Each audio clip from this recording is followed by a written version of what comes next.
Bonjour à tous les amis, ravi de vous retrouver aujourd'hui. Nous sommes le samedi 27 juillet 2024 et on va se faire un point sur la situation du Bitcoin. Donc on va revenir notamment sur cette charte de réaccumulation. Également, on va revenir sur le logarithmique régression. Donc ça fait longtemps qu'on ne l'a pas fait.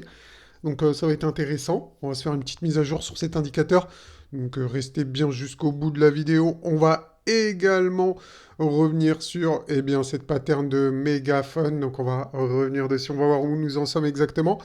Mais avant tout ça, les amis, on va faire un petit point sur les actualités au niveau de Twitter. Mais avant Twitter, je voulais remercier comme d'habitude tous ceux qui like, tous ceux qui mettent des commentaires. Gros big up à vous les amis, ça m'aide beaucoup pour le référencement des vidéos. Donc voilà, c'est dit, on va pouvoir commencer.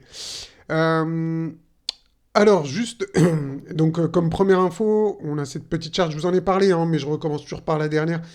Et franchement, elle est vraiment intéressante. N'oubliez pas que Grayscale actuellement sur l'ETF Ethereum est en train de vendre. D'accord. Donc c'est normal parce qu'il y avait une décote, etc. Je ne vais pas rentrer dans les détails. Mais les ETF Grayscale, les ETF Ethereum de Grayscale sont en train de se faire vendre comme pour Bitcoin. Et ensuite, qu'est-ce qui s'était passé? On avait eu 91% de hausse après cette baisse. D'accord. Donc voilà, c'est une chose très importante, n'oubliez pas ceci. On a une période de faiblesse sur Ethereum au départ de l'ETF, mais ensuite on s'attend vraiment à ce que le poids de l'accumulation se fasse sentir. D'accord. Donc comme je vous ai expliqué ici. C'est maintenant que la fête commence, les amis. Donc voilà un petit chart de plan B qui est quand même qui est très connu hein, dans le monde de la cryptosphère, on va dire. Voilà, c'est un modèle qu'il a créé d'indicateur qui donne une projection de prix pour Bitcoin. D'accord, donc pour ce cycle, moi je la trouve extrêmement haute. Sincèrement, j'y crois pas trop, hein, ces projections, pour être honnête avec vous. Là, je vois sa projection maximale, elle passe à 1 million de dollars. D'accord, donc si vous regardez ici, la ligne ici, là, c'est 1 million de dollars. Donc, selon son modèle, le Bitcoin peut venir chercher 1 million de dollars en 2025. Perso, j'y crois pas. J'y crois pas. Bon, on va regarder le modèle bas. Le modèle bas, c'est plutôt aux alentours des 100 000, voire légèrement au-dessus. Bon, là, ça me semble un peu plus raisonnable. Euh, je suis assez sceptique sur son modèle. J'ai l'impression qu'il change à chaque fois, en fait. Euh, ouais, d'accord. Predictile 1. Je crois qu'il a changé son modèle parce que la dernière fois, il avait un modèle qui n'avait pas marché également. Donc voilà. Bon, bah, si vous voyez 1 million de dollars pour 2025, perso, j'y crois pas. Je reste sur mes objectifs. D'ailleurs, je vais vous les donner hein, dans cette vidéo. Donc restez bien jusqu'au bout. Vous inquiétez pas, j'ai mes indicateurs à moi. Mamos versus plan B. On verra bien. Non, mais 1 million de dollars, c'est complètement du délire. Hein. Je n'y crois pas. Voilà. Bon, désolé, hein, cette vidéo, c'est pour casser un peu le truc. Bon, ça, c'est les liquidations à court terme, donc on va pas faire trop attention à ça. Par contre, ça, c'est intéressant. La SEC, elle poursuit, le vendeur a découvert donc Andrew Left et Citron Research pour des manipulations d'actions. La SEC allègue qu'ils ont commis une fraude et réalisé des bénéfices illégaux donc par rapport au short sur GameStop. Donc je sais pas, c'est intéressant, je trouve. Donc rappelez-vous, un GameStop, c'est l'entreprise que les particuliers ont short squeeze les institutionnels. Le drapeau d'ETF de Bitwise est accroché sur la façade du bâtiment de la bourse de New York, donc de Wall Street. Voilà, petite publicité ici, hein, de l'ETF hein, aux États-Unis. Donc c'est pas mal, hein, ça donne une visibilité. Donc je pense que les Américains vont être au courant de tout ça. Voilà, c'est intéressant. Ah oui, petite news sur l'inflation hier qu'il y avait au niveau des statistiques. Donc l'inflation PCE, la mesure d'inflation préférée de la Fed, était à 2,6, donc au-dessus des attentes de 2,5. Donc l'inflation de base des PCE est tombée à 2,5 conforme aux attentes. Aujourd'hui, l'inflation PCE est stable et celle de l'IPP est en hausse. Malheureusement, pour nous, donc pour la baisse des taux, Ça va être un peu tendu. Ça va être un peu tendu. On verra bien. On verra bien ce que ça va donner. Euh, Bon, ça, c'est une petite nouvelle un petit peu hors crypto. D'accord. Donc, pour cette vidéo, on s'en fout. Oui, ça, c'est intéressant, les amis. Plusieurs ETF Ethereum figuraient parmi les 50 premiers ETF américains les plus négociés de tous les temps. Le volume de transactions combinées des ETF Ethereum dépassait 1 milliard de dollars le jour de l'ouverture, soit uniquement 23% des ETF Bitcoin au début. Hein. D'accord. Donc, c'est pas beaucoup par rapport à Bitcoin. Mais en même temps, par rapport au market cap, c'est dans les mêmes ordres de grandeur. D'accord. Donc le market cap de Bitcoin est 5 fois plus élevé que celui de l'Ethereum. Et en termes de ratio, bah, c'est à peu près la même chose, 23%. Donc voilà, ça reste dans les clous de Bitcoin. Oui, on avait ça aussi en très très intéressant. Et ça pose des questions, les amis.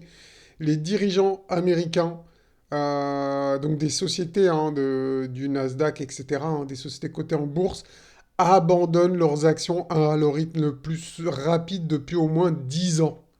Le pourcentage d'entreprises cotées en bourse qui réalisent des achats nets auprès de leurs dirigeants et administrateurs est tombé à environ 15%. Ouais, donc c'est assez surprenant. Donc en gros, est-ce que ces initiés, bah du coup c'est les initiés vu que c'est eux qui dirigent des entreprises, hein, c'est les PDG, comme si vous disiez, c'est les PDG du CAC 40 qui lâchent leur position. C'est un petit, ça met le doute. Hein. Est-ce qu'on n'est pas proche de quelque chose ici? On va voir, hein, en tout cas sur la bourse américaine. Fun fact aussi, enfin fun fact peut-être pas non plus, mais le Royaume-Uni déclare qu'il arrêtera le Premier ministre israélien Netanyahou s'il rentre dans le pays. Donc soutenir la CPI dans sa poursuite des mandats d'arrêt est une étape importante. Voilà, voilà pour les petites actualités de ces derniers jours. Et nous, du coup, on va repartir sur le Bitcoin. On va commencer ici par la charte du logarithmique régression qu'on n'a pas vu depuis un très long moment, les amis. Donc, c'est le moment de se faire un petit point dessus. Et on était rentré dans le rouge, si vous vous souvenez, les amis, le rouge du logarithmique régression. Et bien, quand on est dans le rouge, c'est le moment de prendre ses bénéfices. En tout cas, c'est ma stratégie à moi, hein, bien évidemment. Je ne vous dis pas de faire pareil, je ne donne pas de conseils financiers. Vous faites ce que vous voulez, les amis. Donc ici, non, donc en utilisant cet indicateur et cette stratégie, on vend dans le rouge et on achète dans le vert. Et ça marche très très bien. On l'a vu sur ce cycle-là, on l'a vu sur le top du dernier cycle, on l'a vu sur, sur ce cycle ici pour le bottom, etc. D'ailleurs, je vais vous remettre les mèches. Hop, voilà. Voilà, voilà. Donc vous voyez, hein, le vert, on achète. Le rouge, on vend, on vend. C'est parfait, c'est nickel. Regardez ici, c'était nickel. Ici, ici, ici également. D'accord. Donc là, les amis, bon, on va faire un petit zoom, hein, du coup. Et on va voir où nous en sommes. Bon, bah, on est sorti du rouge. On était bien sorti, même ici, on était dans la zone neutre. D'accord. Et bon, maintenant, le top, on va regarder à peu près le top. Il se situe où? Pour ma part, mes objectifs sur le Bitcoin vont être, eh bien, le haut du logarithmique régression. Je ne pense pas que je vais viser beaucoup plus haut. Une fois, je ne vais pas viser plus haut, du coup. Hein. Mais regardez ici, on va mettre une étiquette de prix pour voir où est le top. Si je prends le top d'aujourd'hui, qui ne sera bien sûr pas le top, hein, il ne faut pas prendre ce chiffre en compte, vu que le logarithmique régression, vous voyez bien qu'il monte, qu'il monte, qu'il monte, qu'il monte, qu'il monte toutes les semaines. Euh, donc allez, là on voit 140 000. Donc je pense qu'on dépassera les 140 000. Donc ce qu'on peut faire, si on vraiment on veut faire une extrapolation, on va faire un truc hein, qui, bien sûr, ne vaut rien du tout. Mais c'est juste pour avoir une projection, c'est tout. Hein. C'est vraiment une projection. Donc si on prend là, bon, si je prends allez, ce niveau aux alentours de mars 2025, bon, moi, ça nous donne aux alentours des 167 000, 170 000. Vous voyez quelque chose comme ça? Moi, je vois bien sous les 200 000, entre au-dessus de 100 000 et sous les 200 000. Donc, allez, si on coupe la poire en deux, on va dire 150 000 pour ce cycle. Donc, ça dépend de l'accélération de Bitcoin, si c'est en fin d'année Bon, si c'est au mois de décembre, bah, ça sera plutôt les 150 000. Si c'est plus tard dans l'année, ça sera plus proche des 200. Donc on verra bien, mais en tout cas, voilà, ça nous donne un peu une estimation. Donc en tout cas, moi, c'est comme ça que je le vois. Bon, après, chacun voit midi à sa porte, entre guillemets. Donc voilà pour le logarithmique régression. Je vais juste passer en jour ici. On va enlever le logarithmique régression. Et on va passer sur le Mamos Trend Color. Donc restez bien concentrés les amis, rappelez-vous du Mamos Trend Color. Les bougies passent en vert quand on accumule. D'accord. Donc rappelez-vous également que cet indicateur il est disponible sur mon site les amis. Donc vous faites juste ça. Regardez, je vous montre rapidement. Vous tapez mamoscrypto.fr. Vous allez là, ici, indicateur. Et vous voyez le Mamos Trend Color ici. Donc vous avez un petit résumé de l'indicateur. Si vous voulez avoir plus de détails, eh ben, vous cliquez là, voir, et vous avez tous les détails sur cet indicateur. Et si vous voulez le récupérer, les modalités, tout ça, d'accord? Donc voilà, donc ici, quand les bougies passent en vert, c'est les zones d'accumulation. Quand on est dans la période rouge, on est en euphorie et c'est le moment de prendre des bénéfices. Où nous en sommes aujourd'hui, les amis? Eh ben, nous sommes ici dans le bleu au niveau de la TH. Et je l'ai déjà dit, je me répète, mais voilà, hein, c'est comme ça que vous allez apprendre avec la répétition. Donc pour moi, on est dans une situation similaire à 2017 ici, au niveau de la TH, donc avec une période de bleu. Et donc ensuite, eh bien, le plus probable selon moi, ça serait de breaker l'ATH, donc faire un nouvel ATH, un nouvel record, et ensuite passer en euphorie, donc avec des bougies qui passent en rouge, suivi du triangle rouge de la muerte. Voilà les amis, pour moi c'est ce qui risque de se passer, donc regardons bien ici. Donc vous voyez comme moi ici, on a la vague de réaccumulation, que vous pouvez voir ici. D'ailleurs cette vague de réaccumulation, eh bien, on va en parler après, hein, donc restez bien concentrés et restez bien jusqu'au bout. Donc ce qui nous manque ici, bah en fait c'est breaker la TH donc d'une belle manière, donc à mon avis ça va ressembler à ça, hein, vous voyez, hein, quand on a breaké la TH, c'est, entre guillemets, c'est là que le bull run commence. C'est un peu une définition spéciale pour moi, parce que moi, je suis plutôt partisan. Donc moi, perso, alors dans ces cas-là, si le bull run commence ici, moi, je ne suis pas un... Je ne surfe pas le bull run, je surfe le bull market. Voilà, tout simplement. Moi, j'achète dans le vert et je vends dans le rouge. Donc si les gens aiment juste surfer le bull run, donc la petite période de quelques mois où ça va très très vite, ok, mais c'est pas le mieux. Pour faire de l'argent, il faut acheter en bas et vendre en haut, c'est logique. Le vert, le rouge. Point barre. Et donc voilà. Donc pour moi les amis, eh bien on s'apprête à rentrer en euphorie. Donc quand je dis on s'apprête, donc il faut breaker la TH. Une fois qu'on va breaker la TH de manière forte, ferme, convaincante, etc., l'euphorie devrait arriver sur les marchés. Et là, ça sera le moment de make it, de prendre ses profits, bah oui, hein, de prendre ses profits, de commencer à encaisser. On est là pour ça, on n'est pas là pour... enfin, moi, je suis pas là pour la technologie, hein. Franchement, que les cryptos existent ou pas, ça change rien à ma vie. Moi, je suis là pour, eh bien, l'investissement, faire de l'argent. Je suis attaché à aucune crypto-monnaie, que ce soit Tao, Fetch, ce que vous voulez. Même le Bitcoin, franchement, je suis pas attaché. Encore le Bitcoin, il est à part quand même, il est au-dessus du lot. Mais franchement, comment vous dire, les altcoins, les amis, on sait qu'elles vont replonger de au moins 80% au prochain bear market, les gars, hein. Donc, si jamais vous n'étiez pas au courant, je préfère vous prévenir, ne vous attachez pas aux crypto-monnaies, aux altcoins surtout. À la rigueur, Bitcoin, je peux comprendre qu'on hold, mais les altcoins, c'est... Malheureusement, c'est très risqué et elles vont se manger des grosses claques comme d'habitude.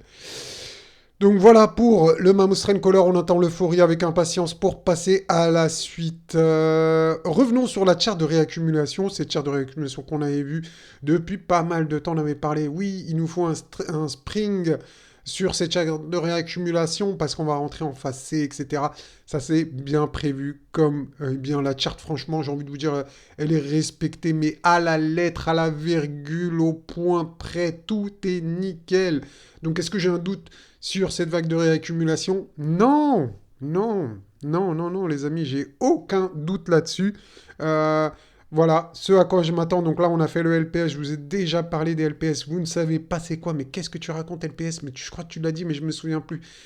Eh bien, les gars, fallait suivre. Voilà.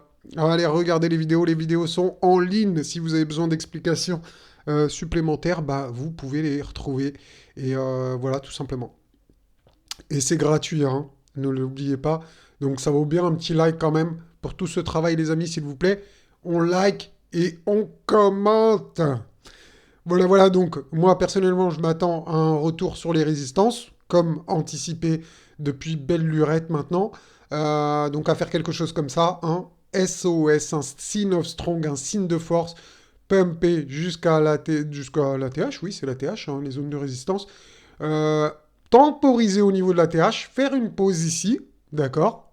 Et là, peut-être qu'on va accumuler d'autres shorters qui vont se dire, eh Mamos, de toute façon, le Bitcoin il va à zéro, les cryptos c'est un scam, comme d'habitude.